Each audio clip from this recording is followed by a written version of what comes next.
And this is my second year teaching first grade, but it's my 6th year here at Haywood. So my first 4 years, I was kindergarten and first grade special ed. And I also have another first grade teacher with me here.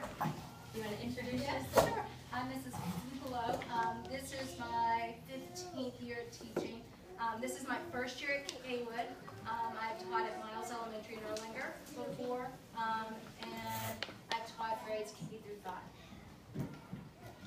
So the reason we're here tonight is because I know some of you, probably when you get to homework at night or you're trying to help your child with math, you realize, oh, I learned this a different way than what my child's teacher is teaching them. Because I know that I teach a lot differently than the way that my teachers taught me math. So that's why we're here. And one of the biggest things is that there are so many different addition and subtraction strategies. And there's some that you may never have seen or heard of. So that's why we're here to go over them so that when you're helping your child with homework or extra activities, maybe over spring break or over the summer, then you'll kind of know exactly what they need and how to get them to the next step. So first we're going to start with counting on. Actually, I do want to note that I did give you a list of all of these strategies. So if you want to take notes on there, help yourself to a pencil or pen in the caddy if you need to take notes. So the first one on my list that I wanted to talk to you about is counting on. So if you have an addition problem, say that the problem that you're trying to solve is 3 plus 4. We'd like to teach the children to get the big number in their head and to count on. So the big number, Vanessa, do you want to stand up?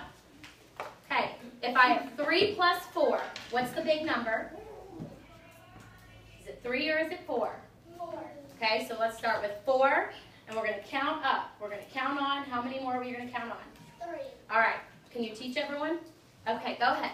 We start with 4, then we count. Yeah, keep going. We start with 4, then we count with 3. 5, 6, 7. And you got it.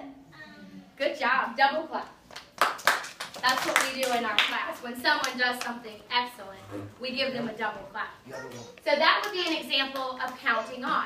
You can also do that with the bigger numbers, but we start doing that with the small numbers at the beginning. We also have counting back.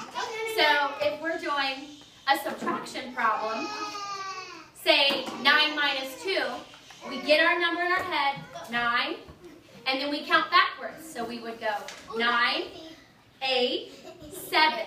So we would just count backwards the number that we were subtracting. Well, that's a pretty simple one. That's kind of the first one that we teach them, and they even learned that in kindergarten. So the next one I wanted to talk about is drawing pictures. And I included on the list that I gave you also base 10 blocks. So first, we know how, if we're going to draw pictures, 3 plus 4, you could draw circles, 3 circles plus 4. That's pretty simple, and I know we probably learned that in kindergarten.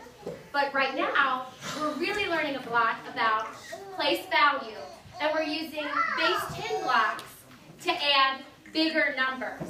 Cameron, can you volunteer? Would you mind volunteering to come up here and show me how to add a big number? Drawing pictures? Okay, I'm going to give you a problem, and I'm going to have you draw the base 10 blocks for me, okay? All right, I'm going to do 34 plus 13. Can you draw me those base 10 blocks, and then we'll add them up.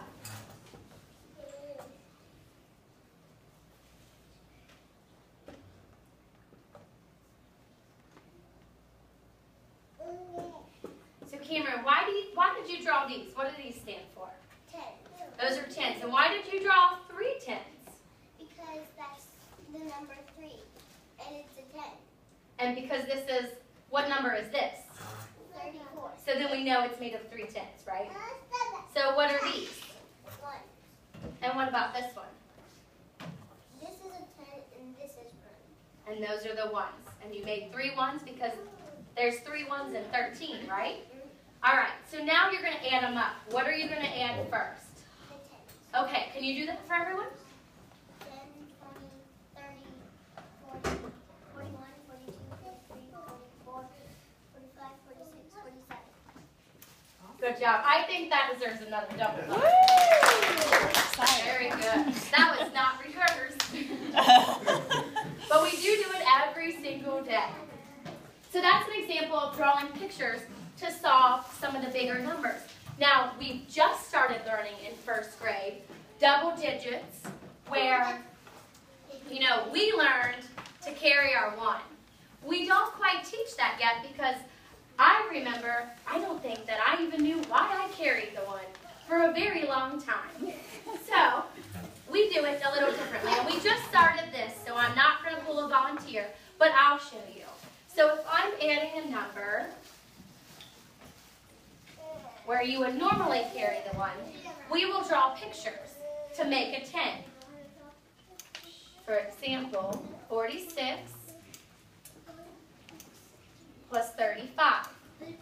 Now, we can set it up this way or this way. Either one. We draw pictures. So again, I'll draw my 4 10s, my 6 1s.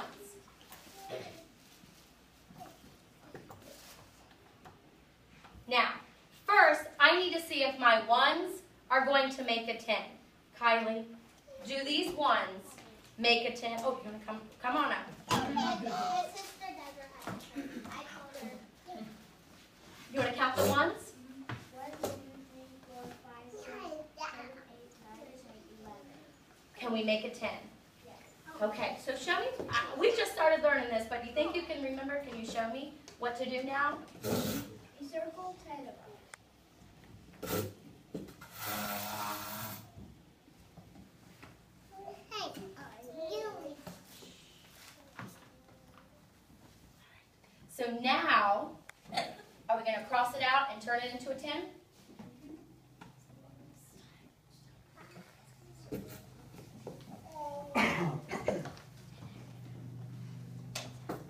Alright, and give us our 10.